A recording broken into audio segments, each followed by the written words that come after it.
курировал КГБ. Здравствуйте, уважаемые зрители. Буквально последние 2 недели меня массово забрасывают почтой, в телеграм-канале, в комментариях: Денис, объединяйся с Сергеем Крижанівським. Такой воин появился с Ермаком. Вы с ним одно дело делаете. Какой честный человек, антикоррупционный боец и так далее. Я в такие моменты как бы сначала злюсь, потом, конечно же, вроде как удивляюсь, хотя чему уже удивляться. Я, честно говоря, в какой-то мере горжусь собой, что я всегда иду против толпы, и мне главное в этой всей ситуации и в таком состоянии комфортно. Толпа всегда приведет не туда, куда надо, это если мягко говорить. Вот сейчас я вам расскажу, кто такой Сергей Крижанівський, кое-какие факты поведаю, кое-какие выдержки покажу. Дальше вы, конечно, сделаете выводы сами. Итак, появился такой человек. Месяц назад на ютубе открыл канал. Тема канала одна. Ермак. Ермак агент ФСБ, КГБ, всего на свете. Я вам все покажу, я вам все расскажу. Я с интересом тоже стал наблюдать. Интересно же, потому что Ермак мой личный враг, враг Украины, как я считаю. Что же это за человек такой? До этого я об этом человеке не имел никакого понятия. И вот он делает видео, как раз на которое я одно из первых попадаюсь, где говорит буквально следующее. Через несколько дней Ермак будет в тюрьме, я обнародую там сумасшедшие факты, доказательства, вот вы все увидите. Нету. Проходит там, может быть, неделя, может, дней 10, следующее видео. В ближайшие месяцы Ермак, значит, посадим его. И я несу там заявление в СБУ, в ГБР. Я когда слышу про человека, который борется с Ермаком, что он понесет документы, жалобы в СБУ и ДБР, мне сразу же смех вызывает, потому что либо человек как бы наивный полностью, либо умышленно вводит людей в заблуждение. СБУ и ДБР – это 2 организации, руководителей которых новых назначил лично Андрей Ермак со своей правой рукой Татаровым. То есть ты идешь в его организации бороться с ним. Ну это курам насмех просто. Ну, давайте не буду вас долго утомлять. Мы сейчас еще о нем поговорим. Посмотрите сразу некоторые видео. Директора 73 роки. Здавалося б, навіщо вже такій особі, яка має багато заслужених ступенів, брати хабарі. Але, тим не менше, факти говорять самі за себе.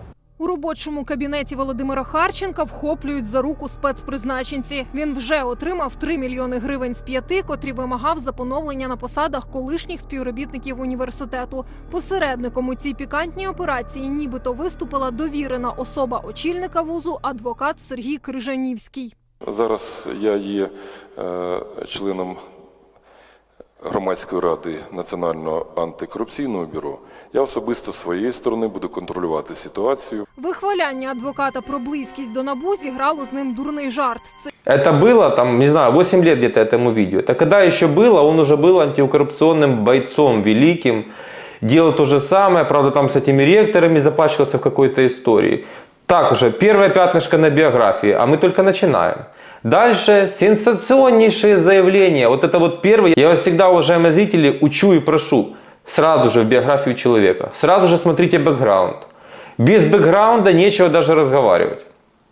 Биография Крижанівського тайно покрыта мраком. Но вот удалось найти, значит, некоторые моменты. Я співпрацював с российскими спецслужбами. Какой громкий заголовок на те времена. Это было 8 лет назад.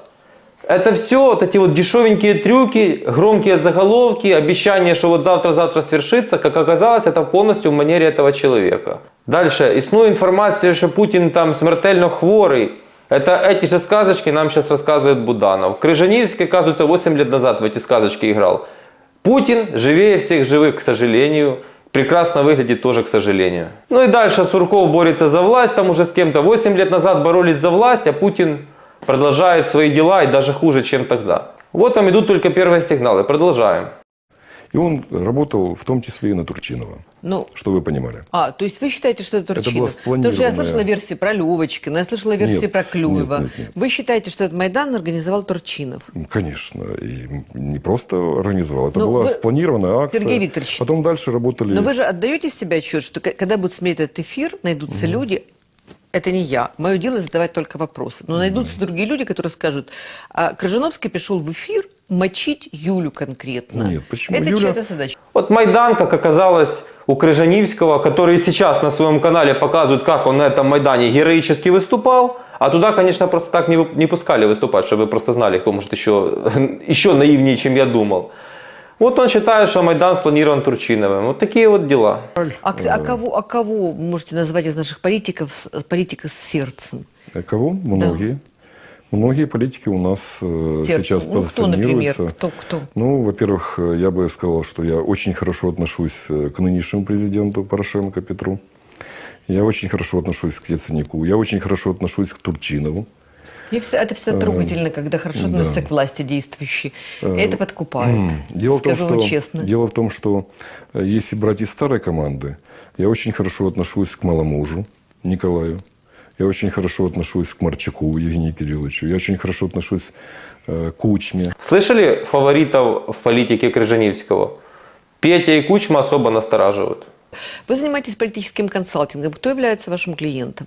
Ну, Это- или кто ваши бывшие клиенты, чтобы мы поняли. Я начал заниматься этим направлением год назад. То есть еще... И Институт глобальной политики, который я создал, он создан был в 2013 году, если я не ошибаюсь, в мае месяце.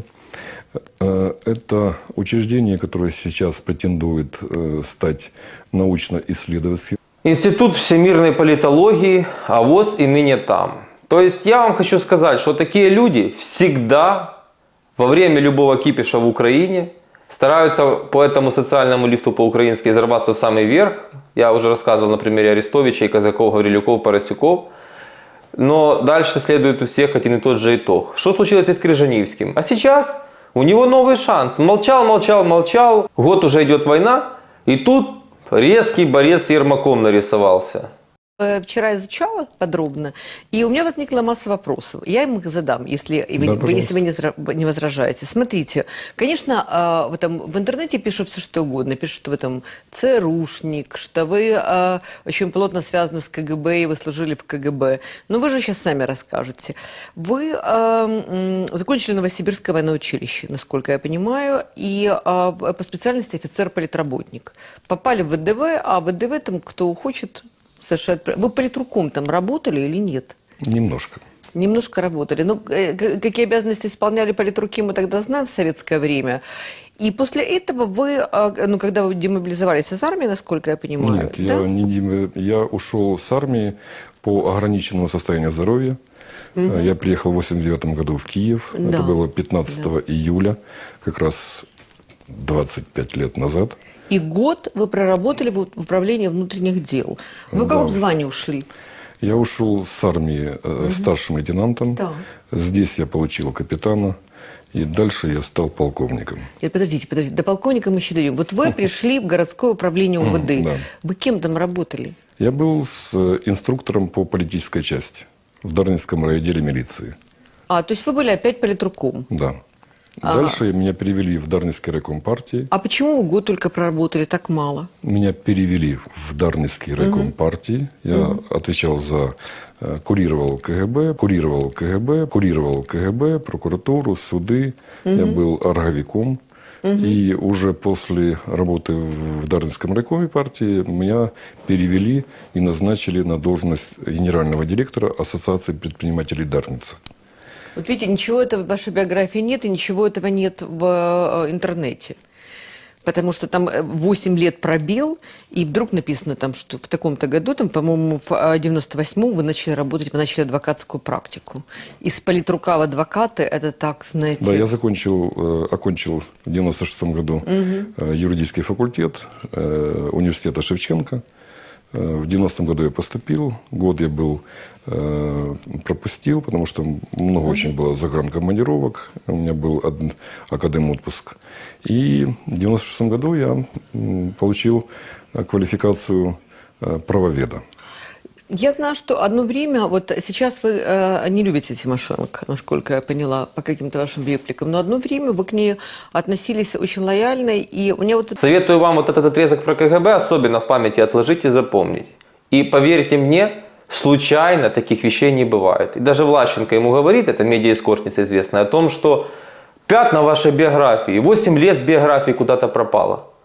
Ну, немножко критического мышления включите, и я думаю, вам все понятно. Вы недавно стали звездой интернета благодаря тому, что есть такой очень популярный журнал, популярный блог.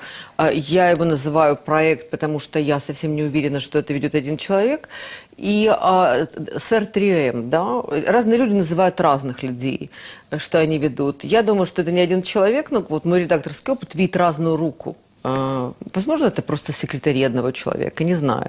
И этот человек все время что-то обещает и все время не выполняет. Он говорит, что Путин смертельно болен и скоро умрет. А если не умрет, то он обязательно Филатову отдаст 100 тысяч долларов. Филатов, насколько я знаю, живет в Днепропетровске без 100 тысяч долларов до сих пор. То он говорит, что вы назовете имя сразу после выборов, но как-то вы так вот и не сподобились назвать, то еще что-то. Вот как-то несерьезно для большого человека, каким он себя представляет. Может, вы сейчас прям назовете? Да и дело с концом. Да. Я, к сожалению, обременен нашими отношениями и считаю, что мы будем дальше с ним общаться и дружить. И этот человек реально есть, я с ним знаком, мы встречались. Он позиционирует себя как журналист, но вместе с тем это богатый человек, который сделал свой бизнес, он имеет хороший капитал, он позиционирует себя плюс к тому же и как человек, который может давать и оценки другим политикам, людям. Да. Я на ваш вопрос отвечу одним предложением. Он себя никогда не раскроет. Это проект, вы правильно сказали.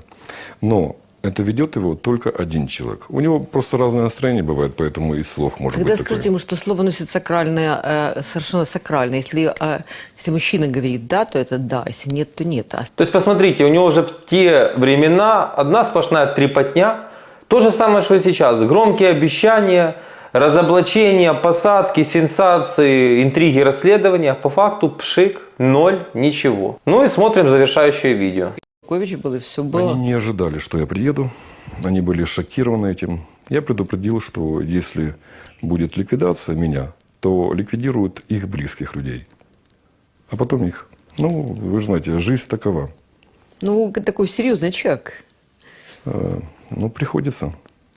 Хорошо. Вы еще себя позиционируете как человек, который занимается политтехнологиями. Политтехнолог, вы занимаетесь политическим консалтингом, у вас есть своя компания и так далее. Я бы хотела вот с вами... Студия политконсалтинга, политтектура, руководит Я бы хотела с вами поговорить. Мой потому сын что, Юрий Крижановский. Да, который и является и журналистом, и публицистом, и так далее. Вот я хочу с вами обсудить некоторые ваши... Мое внимание, когда готовилась к интервью, привлекла одна ваша конференция на Лиге. И я должна сказать, что некоторые ваши заявления, они не сбылись в будущем, а некоторые меня очень удивили. Сбудутся. И давайте, хорошо, поговорим конкретно о них. Вы были советником СНБО по вопросам национальной безопасности и информационной политики. Да. Нет постановления об моем увольнении. Должна вам сказать, Сергей Викторович, что вы как-то плохо следили за информационной безопасностью, если вы были советником. Почему? Ну, смотрите, тот факт, что мы проиграли информационная безопасность, да, страны. Мы не проиграли. Это когда, Еще война идет. Крым наш. Крым наш был возможен и будет наш. Во многом и благодаря тому, что мы совершенно не занимались информационной безопасностью в Крыму. Там российские каналы работали. Крым сдала Юля. Вот реально. Крым сдала Юля. Каким образом? Она вышла... Вот Майдан, который был в феврале этого года, он был исключительно собран только для того, чтобы Юлю вытащить из тюрьмы. Исключительно. Потом поменялась информационная, поменялась тактическая, поменялась, наверное, плюс еще, знаете, решение. Те люди, которые... Кто вытаскивал Юлю из тюрьмы? Турчинов, Яценюк и вся эта команда. А дальше, когда Юля вышла из тюрьмы, она, вы помните, приехала в балоневой этой курточке. То он за Юлю, то он против Юли. Короче, такая каша, как и всегда. Я вам хочу сказать, уважаемые зрители, вот сейчас все, что вы видели на экране, на мой взгляд, конечно, является поведением типичного авантюриста, афериста, какого-то проходимца, вот просто классика жанра, который внезапно врывается и также внезапно куда-то пропадает, не неся с собой никакой идеологии. Сегодня он рассказывает на своем YouTube-канале, что он собирается делать мощнейшую антикоррупционную газету. Я хочу, люди, вам еще раз сказать, а вы не знаете имена коррупционеров, вы не знаете, как это работает? Вы смотрите чуть-чуть глубже. Во-первых, я сказал биографию, а по факту сказанного им, и то, что я вам сейчас показал, и то, что он там сейчас вещает на своем YouTube-канале, он ничего вам не предлагает. Ни экономической модели вы не знаете, и вообще экономической системе, приверженцем которой он является. Ни взглядов, кто он, коммунист, может быть, он вообще. Он ничего вам не говорит. Дуже гарно розмовляє на українській мові, оці всі трюки використовує, голос повысить, когда надо резко, и все вот эти вот дешевые НЛПшные штучки. Вот все, что делает этот человек. Всегда, когда человек себя так ведет, такой гибней слегка попахивает. Мне, а вам? Напишите, пожалуйста, в комментариях. Мне вообще будет теперь интересно почитать ваши аргументы, потому что, ну, я вам честно скажу, вот я там 10 месяцев веду YouTube канал, я не помню, чтобы мне про какого-то человека так активно писали комментарии, буквально умоляли люди, объединись. Мой вердикт, для чего делаются такие вещи? На мой взгляд, повторяюсь, первый вариант. Петя скупает вот таких вот медиа-нафталиновых персон, там вот Гео Лерос уже работает активно там давным-давно, еще там многие. Просто для медиа-атаки Ермака, то есть это просто чисто политический инструмент, предвыборная кампания, если хотите. Второй вариант, более жесткий, что сам Ермак рисует вот таких вот персонажей, точнее одного персонажа, и пытается сделать его центром сваливания туда всей информации. Чтобы все, кто себя считает борцами с Ермаком, слились в один единый центр. И Ермак запросто мог курировать и смотреть, откуда дует ветер, кто связывается и как это все дело по нему идет. Вот и вся история. Третьего варианта не дано. Если у вас есть, повторяю, напишите в комментариях, мне будет интересно написать. Если вы, просмотрев это видео, дальше остаетесь фанатом, сторонником Крижанинского, я тоже не против. К нему на страницу делайте, что хотите. Я об этом знать ничего не хочу. На моем канале я приветствую думающих людей, людей, которые имеют критическое мышление или хотя бы которые пытаются разобраться. И в общем еще хочу добавить, что именно так все информационные технологии манипулятивно и работают. Вам вкидывают персонажей, и вы верите, слепо верите. Даже большинство не удосужилось элементарно 15-20 минут провести в Гугле или в Ютубе, вообще посмотреть, что происходит, если какая-то информация. Если бы вы это сделали, у вас, я думаю, большинства уже и вопросов бы никаких не было. Но я должен, конечно, отметить, несколько человек мне написали, сразу во всем разобрались. Молодцы, конечно. Я таких людей обожаю и очень рад, что они присутствуют на моем канале. Большинство, к сожалению, все как всегда. А это опасно, потому что война рано или поздно в Украине закончится, начнется предвыборная кампания. Украина сейчас на пороге исторических событий. Сейчас либо все, либо ничего. Або пан, або пропал для Украины. Или мы прекращаем жить в ужасе, в котором прожили 32 года, и начинается новая эпоха в нашей стране, и вот такие все сомнительные личности и герои навсегда покидают Украину. Или Украины просто не будет.